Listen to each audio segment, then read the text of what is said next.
ஜுமானா ஹசீன். அஸ்ஸலாமு அலைக்கும் வரஹ்மத்துல்லாஹி வபரகாத்துக்கும்.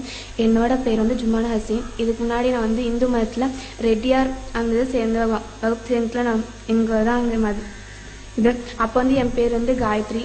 நான் வந்து எப்படின்னா எனக்கு வந்து அப்பா இல்லை, அம்மாவும் தம்பி மட்டும்தான். என்னை +2 வரையும் படிக்க வச்சது எங்கள் தாத்தா மட்டும்தான். அடுத்து நான் வந்து 10th வரையும் எங்கள் ஊரில் தான் படித்தேன்.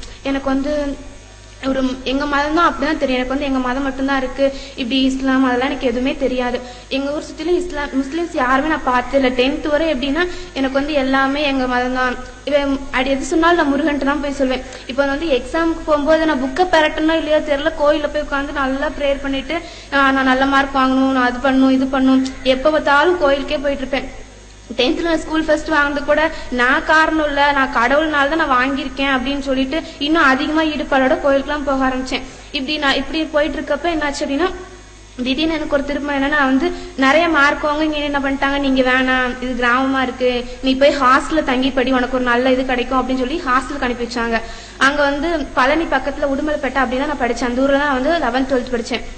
அப்ப என்ன அப்படின்னா வந்து அங்க போய் தான் முஸ்லீம் அங்க இருக்காங்க நான் பார்த்தேன். அங்க வந்து முஸ்லீம்ஸ் வந்து அங்க ஒரு பொண்ணை பார்த்தேன். எப்படி எப்படின்னா 11th படிக்கும்போது எனக்கும் அவளுக்கும் ஆகவே ஆகாது. நான் வந்து என் மூஞ்சி பார்த்தா அவ திரும்பிக்குவேன், நானும் திரும்பிக்குவேன். என்ன பண்றேன்னு அப்போ ஒரு போட்டியா இருக்கும். ஏன்னு தெரியல, அவளுக்கு எனக்கு பிடிக்கவே பிடிக்காது 11th படிக்கும்போது. ஆனா இப்படி இருக்கப்ப 12th என்னாச்சு, அல்லாட நாட்டம் நினைக்கிறேன், 2 பேரும் ரொம்ப க்ளோஸ் ஃப்ரெண்ட் ஆயிட்டோம். இப்படி ரொம்ப க்ளோஸ் ஃப்ரெண்ட் எப்படின்னா 11th படிக்கும்போது மூஞ்சே பாத்துக்காதவங்க அவ்வளோ க்ளோஸ் ஃப்ரெண்ட் ஆயிட்டோம். எல்லாமே கேட்பாங்க என்ன இப்படி ஃப்ரெண்ட் ஆயிட்டீங்க அப்படின்னு சொல்லிட்டு. அது அல்லாட நாட்டம் நினைச்சு எனக்கு அப்ப தெரியாது. கொஞ்ச நாள் போகும்போது அவ வந்து ஏதோ பேசிட்டு இருக்கப்ப என்ன திட்டினா, உனக்கு அறிவு இருக்கா, ஒன்னா அது சிலை வணங்குறீங்களே உங்களுக்கு அறிவு இருக்கா அப்படின்னு கேட்டா. நான் இதுல போய் என்ன இருக்கு அப்படின்னு கேக்குறப்ப, அதாவது உங்களால ஒன்னு உருவாக்கப்பட்டுச்சு, அதை வச்சு எப்படி உங்களுக்கு வந்து நன்மை கிடைக்கும்னு நினைச்சு வழங்கிட்டு இருக்க, உனக்கு தான் அறிவு இல்லை அப்படின்னு சொன்னா. இல்ல நீ தான் பொய் சொல்ற அப்படின்னு சொல்லிட்டு அவளை இது பண்ணிட்டேன். நான் அப்ப சொன்னேன், நாங்களாவது எங்க கண்ணு முன்னாடி ஒண்ணு இருக்கு சிலைன்னு சொல்லிட்டு அதை வணங்கிட்டு இருக்கோம், நீங்க ஒண்ணுமே இல்ல, நீ ஒரு திசை பார்த்து வணங்கிட்டு இருக்கீங்க, என்ன சொல்றியா அப்படின்னு சொல்லிட்டு அவகிட்ட நான் வந்து அவளை இது பண்ணிட்டு போயிட்டேன். ஆனா அவ என்ன விடல, இல்ல நீ தப்பு பண்ற, சிலை வாங்க கண்டிப்பா நரகத்துக்கு போயிருவ அப்படின்னு சொன்னா. பரவாயில்ல போனா போயிட்டு போறேன், எங்களுக்கு இதான் தெரியும், வேற எதுவும் எங்களுக்கு தெரியாது அப்படின்னு சொன்னேன். அவ வந்து சொல்லுவா, நீங்க ஏதாவது நாங்க வந்து எங்க கடவுள்கிட்ட எங்களுக்கு ஏதாவது வேணும்னா துவா கேட்போம், கேட்டு அது நிறைவேறிடுச்சு அப்படின்னா நன்றி சொல்லுவோம். ஆனா நீங்க அப்படி இல்ல, பார்த்தாலும் போய் எனக்கு நல்லா இருக்கணும் நல்லா இருக்கணும், நல்லா இருந்தா கூட மறுபடியும் நல்லா இருக்கணும்னா கேட்பீங்களா தவிர எனக்காவது நன்றி சொல்லிருக்கீங்களா அப்படின்னு கேட்டா. நான் யோசிச்சேன், ஐயோ தப்பு பண்ணிட்ட மாட்டிருக்கே அப்படின்னு நினைச்சிட்டு அதிகமா கோயிலுக்கு போக ஆரம்பிச்சேன். அவன் 5 நேரம் தொழுதான், நானும் 5 நேரம் கோயிலுக்கு போவேன்.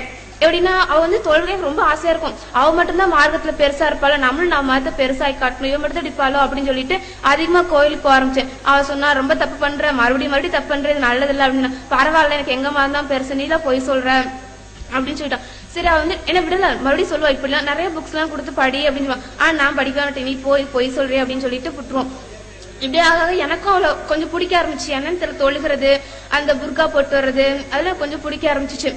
இப்படியே போயிட்டு இருக்கப்போ ஒரு நாள் எங்க வீட்டுல வந்துட்டு கோயிலுக்கு போலாம் வா அப்படின்னு கூப்பிட்டாங்க.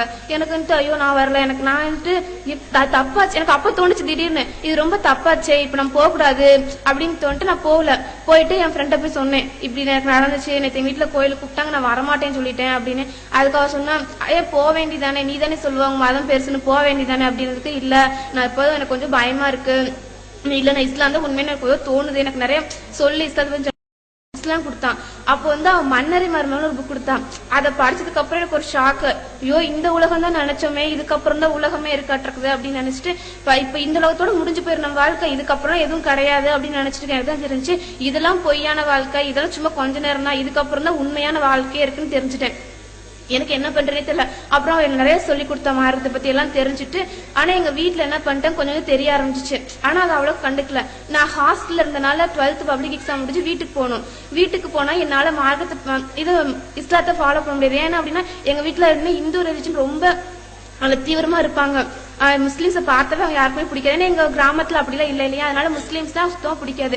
நான் வந்துட்டு சரி தைரியமா போவோம், வீட்டுக்கு என்னமோ ஆயிட்டு போகுதுன்னு சொல்லிட்டு தைரியமா போனோம். எங்க வீட்டுல என் பேரண்ட்ஸ் பாக்குறப்ப பொட்டு வச்சுக்குவேன், அவங்க போனதுக்கு அப்புறம் எடுத்துருவேன். சிலைக்கு முன்னாடி போய் நின்னுட்டு அஸ்தஃபிருல்லாஹ் நான் மன்னிச்சிரு, தெரியாம நிக்கிறேன், என்ன மன்னிச்சுக்கோ அப்படின்னு சொல்லிட்டு நான் பாட்டு வந்தேன். இப்படியே போயிட்டு இருக்க எங்க வீட்டுல என்ன பண்ணாங்கன்னா, பொட்டு வைக்கிறது இல்ல, சிலை வணங்குறது இல்ல, ஏதோ ஆயிடுச்சு இவளுக்கு அப்படின்னு நினைச்சிட்டு கோயிலா கூட்டிட்டு போனாங்க. போய் மலை மேல ஏறு, அதை பண்ணு இதை பண்ணு, கயிறுலாம் கட்டிட்டு விட்டுட்டு விடவே மாட்டாங்க. எங்க போனாலும் ஏதோ ஆயிடுச்சு இவளுக்கு, பேய் அதாவது மந்திரிச்சு விட்டாங்க, பேய் பிடிச்சிருச்சு அந்த பிள்ளை இதை மஞ்சள் சுட்டாவளா அப்படின்னு சொல்லிட்டு ரொம்ப இது பண்ணாங்க.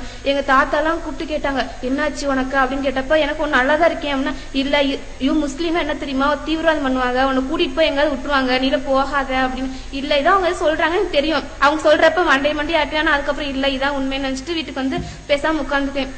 இப்படியே பண்ண எங்க வீட்டுல ரொம்ப கோவம் அதிகமாயிடுச்சு. ஃபர்ஸ்ட் கொஞ்சம் பொறுமையா சொன்னாங்க, ஆனா போக போக ரொம்ப அவங்களும் என்ன பண்ணிட்டாங்க, இதை இப்படி சரி வர மாட்டா போல அப்படின்னு சொல்லிட்டு ரொம்ப என்ன இது பண்ண ஆரம்பிச்சிட்டாங்க. காலேஜ் சேர்த்துறதுக்கும் எல்லாம் அப்ளிகேஷன் எல்லாம் வாங்கி வச்சிட்டாங்க. எனக்கு என்ன பண்றேனே தெரியல. எங்க அம்மா சொல்லிட்டாங்க, நீ காலேஜ் முடிக்கல எனக்கு கல்யாணம் பண்ணி சொல்லணும், நீ இப்படி ஏதோ பண்ண போறேன்னு தெரியல, ஆனா என்ன பண்ண போறேன்னு தெரியல எனக்கு அப்படின்னு சொல்லி ரொம்ப என்ன திட்டிட்டே இருப்பாங்க. எப்ப பார்த்தாலும் வீட்டுல இருக்க ரொம்ப கஷ்டமா இருக்கும். எப்படி இவங்கள்ட்ட என்ன சொல்ல முடியாது, எங்க வீட்டுல யார்ட்டையுமே சொல்ல முடியாது.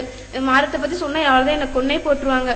என்ன பண்றேனே இப்ப அப்ப யோசிச்சுட்டு இருக்கப்பதான் திடீர்னு தோணுச்சு, நமக்கு வந்து அடுத்த நிமிஷம் நமக்கு மரணம் வரலாம், அந்த மரணத்துக்குள்ள நம்ம நேர்வழி அடையணும் அப்படின்னு எனக்கு தோணுச்சு. அப்பதான் வந்து எனக்கு நிறைய தெரிஞ்சவங்க மூலமா இந்த நம்பரை வாங்கி இந்த தாவா சென்டருக்கு வந்து நான் சேர்ந்தோம். ஆனா எங்க வீட்டுல அப்பயே சும்மா விடல. எனக்கு வந்து நான் மைனர் தான், எனக்கு 17 வயசு தான் ஆகுது. அதனால என்ன பண்ணிட்டாங்க, என்ன யாரோ கடத்திட்டு போயிட்டாங்க. சுயமா எனக்கு முடிவெடுக்கிற இது இல்ல, யாரோ வந்து மனசை மாத்தி இஸ்லாமுக்கு இழுத்துட்டாங்க அப்படின்னு சொல்லிட்டு கேஸ் போட்டாங்க. அப்ப அங்க கோர்ட்டுக்கு போன வாரம் தான் போயிட்டு இருந்தோம். அப்ப என் அம்மா நிக்கிறா, தாத்தா எல்லாம் நிக்கிறாங்க. ஆனா எனக்கு வந்து இந்த சைடு அல்லாங்கிட்ட அம்மா.